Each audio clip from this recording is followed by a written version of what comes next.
Hey, mamas and friends.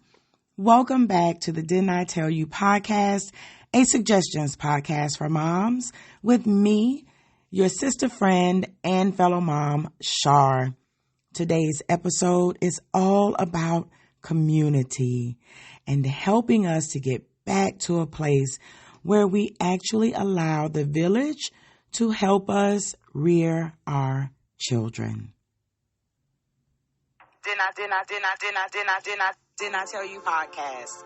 The Didn't I Tell You podcast. Didn't I tell you podcast? Didn't podcast? Didn't I tell you podcast? The Didn't I Tell You podcast. Welcome back, everyone, to Didn't I Tell You podcast with me, your sister friend, fellow mom, and host, Shar. This week, we're going to be talking about that, I believe it's an old African proverb or maybe even a Native American proverb that says, it takes a village to raise a child. And so I want to start with our By the Book segment, which is the segment where I share the research, what the smart people say about a topic, to educate us in a space that maybe we're not too familiar. And so this week's By the Book is going to be about what are called ACEs, or Adverse Childhood Experiences. So I was reading this article entitled Raising Healthy Children is a Community Effort.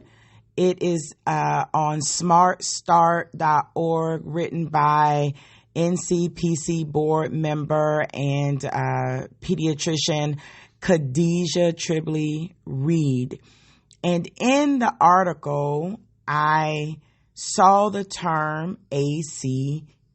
I had never heard of this term, ACEs. So, of course, I went to do a little bit of research to find out exactly what is an ACE.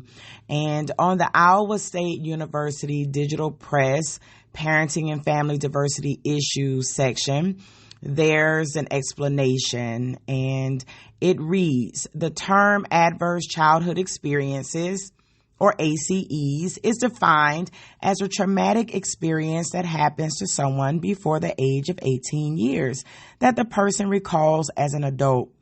ACEs can include sexual, psychological, or physical abuse.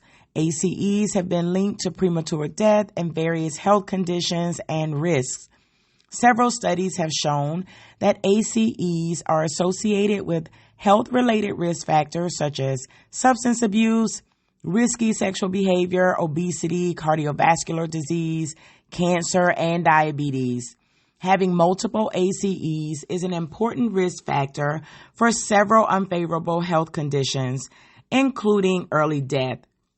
The research suggests that the impact of these adverse experiences in childhood on adult health status is strong and cumulative.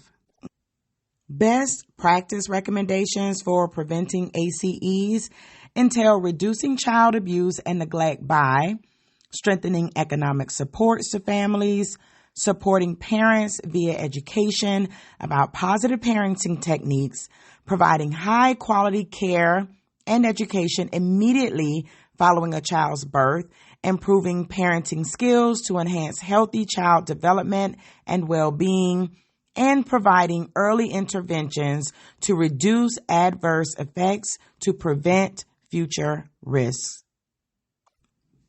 There's a digital ACE test that is on the Stop Abuse Campaign website that I found during this research that will allow you to discover your adverse childhood experiences score. There are 10 really short questions. You answer them with yes or no responses, and then it gives you a score. And there's also information about what that score means. This is simply a tool that I found that will possibly help you understand yourself as an adult, and how you're showing up as a parent, and as a mom, and possibly get you on the road to lowering your child's ACE score to ensure that they do not go through some of the things that you have gone through as an adult. So I hope that this By the Book segment has helped you to learn something new that will help you to be a more effective mama.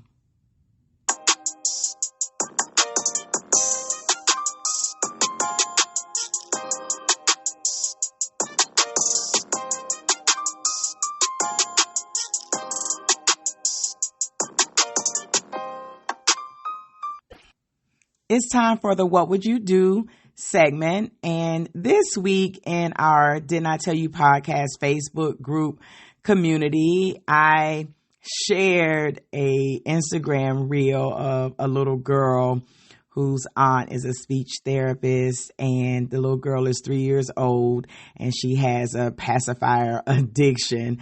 And when the pacifier is taken from her, she just has a fit. And so the question for this week is, what would you do if you had this 3-year-old child who has this pacifier addiction?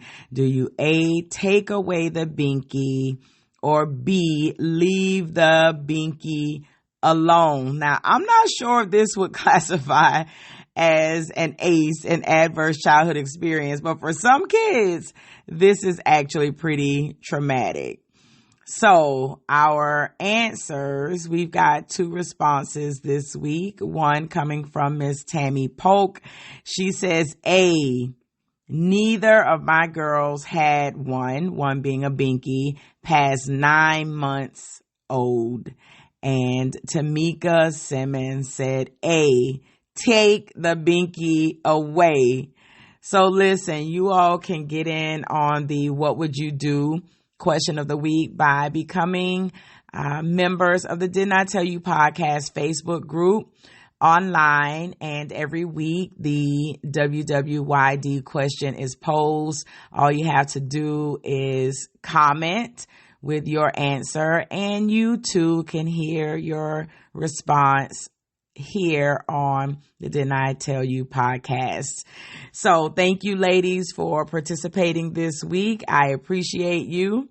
And I look forward to hearing what you all have to say about next week's What Would You Do question.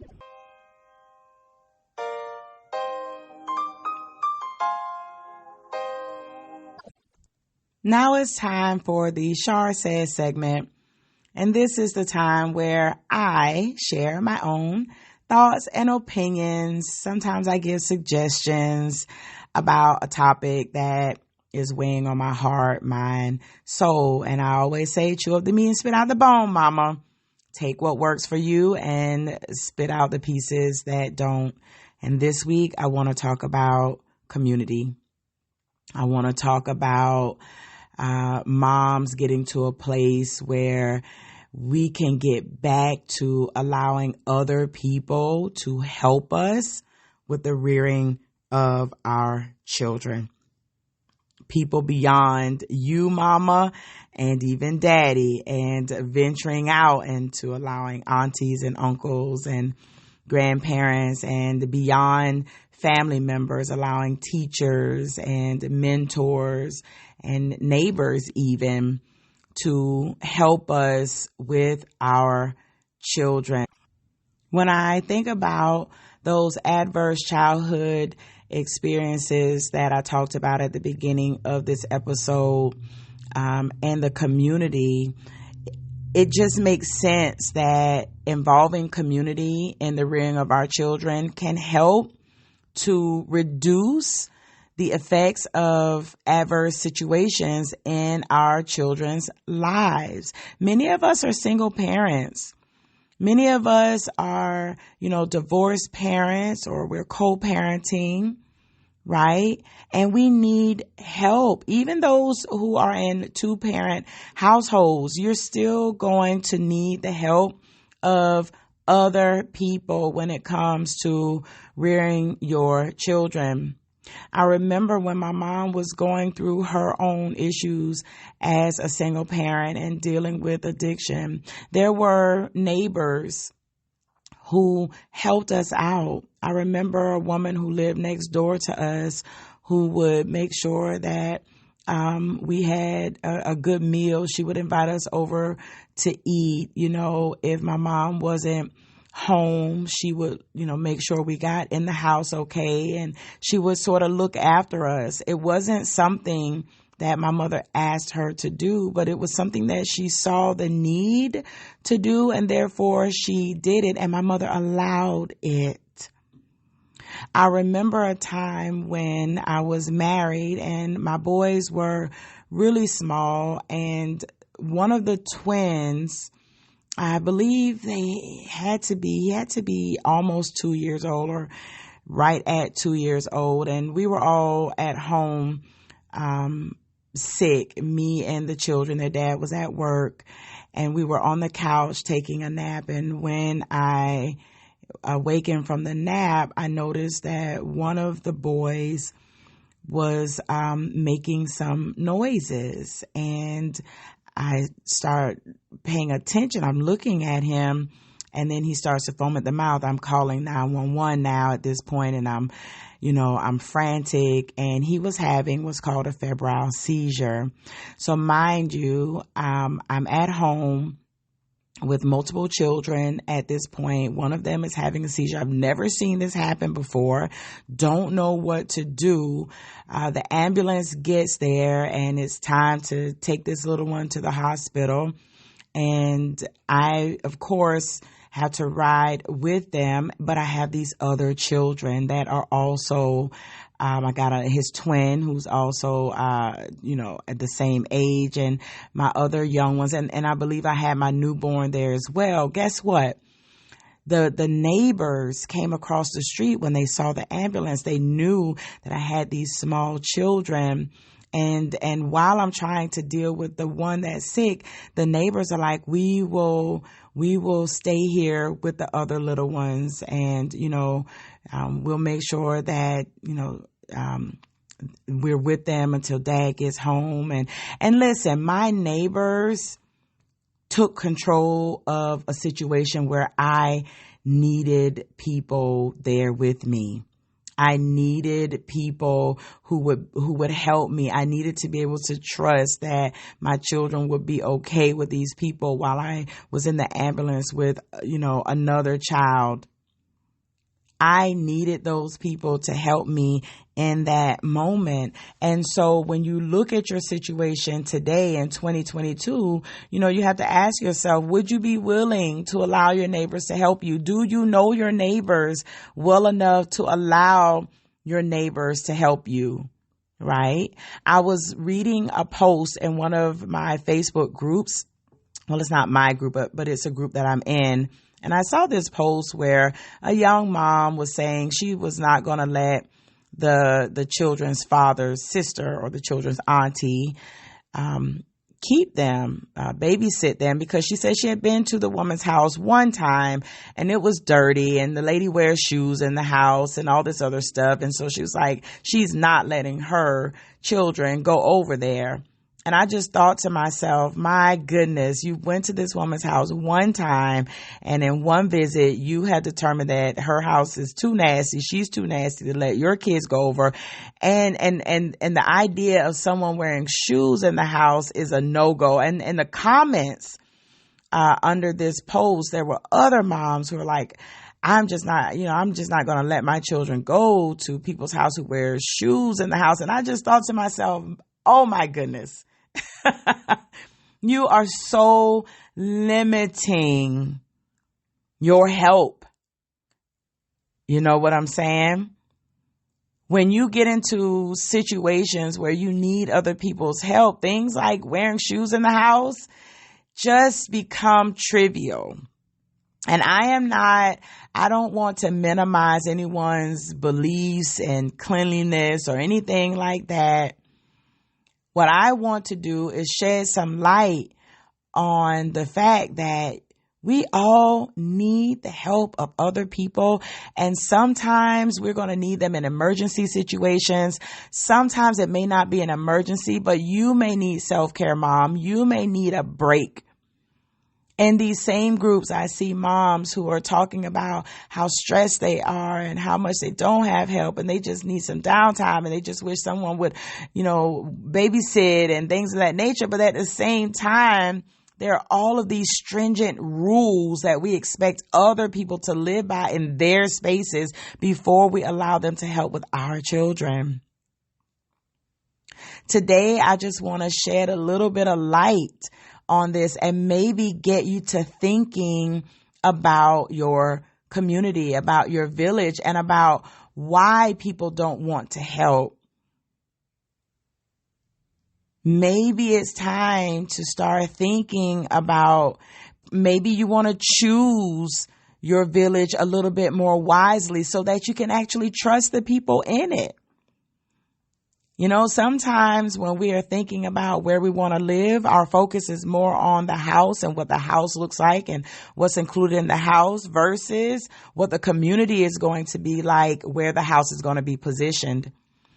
The story I just shared about my son having the febrile seizure and my neighbors coming in to rally and help me out.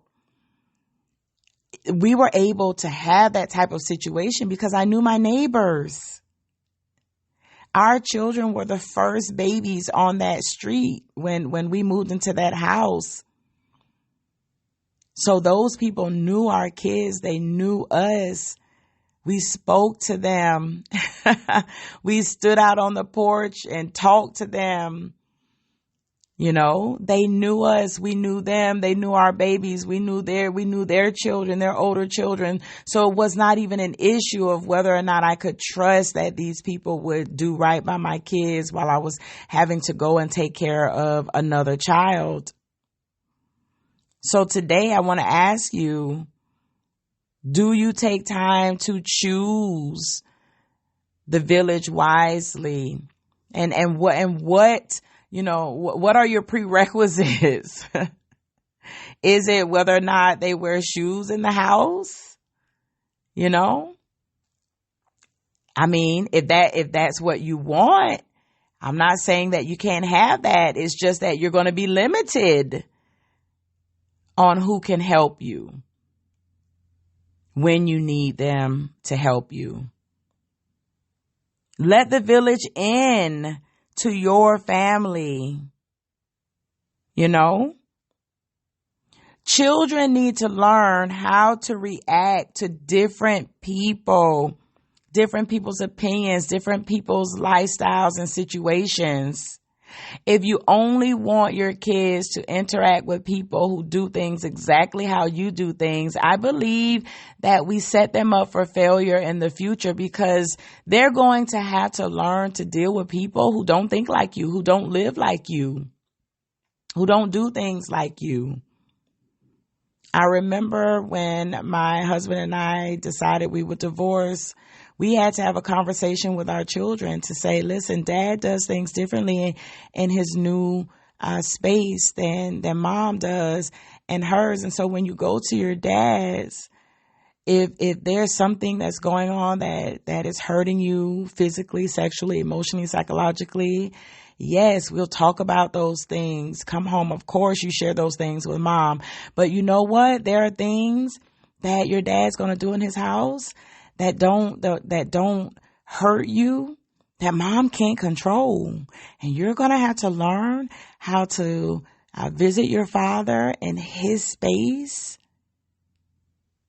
and learn to live with him in his space and how he does things, and then come back home or come back to Mom's home and live how Mom lives and do things according to Mom's rules.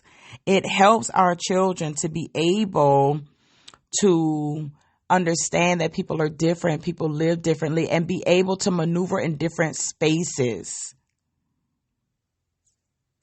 If we only teach our children to respect us and how we do things, then we rear a bunch of disrespectful kids, the children, when they've got to go into other spaces. Not only that, when it's time for you to need someone to help you, people will say no because they understand that you are not open to receiving help the way they are able to help. Today, I'm just shedding some light into a very touchy corner of the room where people just kind of, don't want to deal with. But it's necessary that we start to talk about why people don't want to help us and why we find ourselves in situations where, it's like I'm in this by myself and no one wants to help. Let me encourage you to spend some time in the community in which you live.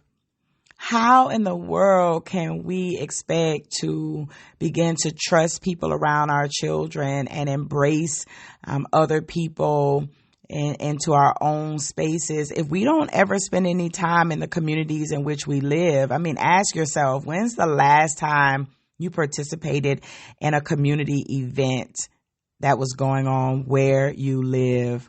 When's the last time you chose to go to a restaurant that is in your community instead of going out of your community into, other people's communities, right? How many times have you participated in the community yard sale? Right? How many times have you gone to the school's basketball games and things of that nature to actually get an opportunity to meet the people who live around you? These things are important when it comes to choosing your village wisely so that you can begin to trust the people around you to help you when it comes to rearing your children. Mama, I'm not naive. I understand that there are so many reasons why we don't want people to be in our children's lives. And I'm sure all of those reasons are valid. I just want you to know that we need other people. And in order to rear well-rounded children who are able to move with ease within different spaces with different people and different communities, that we are going to need to accept and include the help of those around us. And in order to begin to trust those villagers, we've got to actually be a part of the village and be for other people what we need other people to be for our children. And that is what Shar says for this week.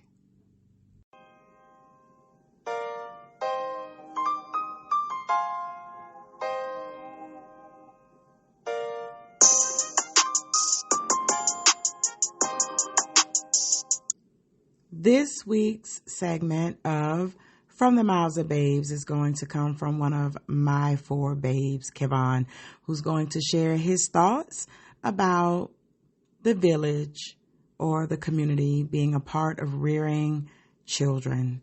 So let's hear from Kevon. Personally, I believe it does take a village to raise a child because whatever the parent lacks or fails to bring or teach the child, the village will pick up the slack for that, or teach the things that only a village can teach, like societal cues, how to act in society. An example of this, here's an analogy. So the parent teaches you the rules of the road, what stop signs is, all those different signs. But the village is like the road test to get your license. Your parents can only do so much, and the village is I don't know if that makes sense. But yeah, that's just how I view it. An example of how this affected me, when I was lived in Washington State, the wrestling club felt like all the coaches and my wrestling partners and my teammates, they felt like I helped grew as a person, helped like be able to interact with people, because before that I didn't have much friends, but meeting them, I got to like be more, socially interactive, and like more than just with my brothers, so yeah. Thank you, Kevon, for sharing your thoughts about the impact of community on our children. Well, everyone, we have come to the end of the road today for the Didn't I Tell You podcast, but I want to wrap us up with our mommy moment. And it's a quote from Miriam Wright Elderman that says, "It really takes a community to raise children. No matter how much money one has, nobody can do it well alone. And it's the bedrock security of community that we and our children need." Thank you all so much for tuning in today for this episode of the Didn't I Tell You podcast with me, your sister friend, fellow mom, and host, Shar. I would love to hear your feedback and your thoughts about whether or not the village is important when rearing our children. I'd also like to hear your stories of the village being important to you. You can send your feedback to my email address, contact@dittypodcast.com. That's contact@dittypodcast.com. You can also follow me on Instagram @Ditty Podcast. And please join the Didn't I Tell You Facebook group, which is our online community on Facebook. So until next week, you all take care.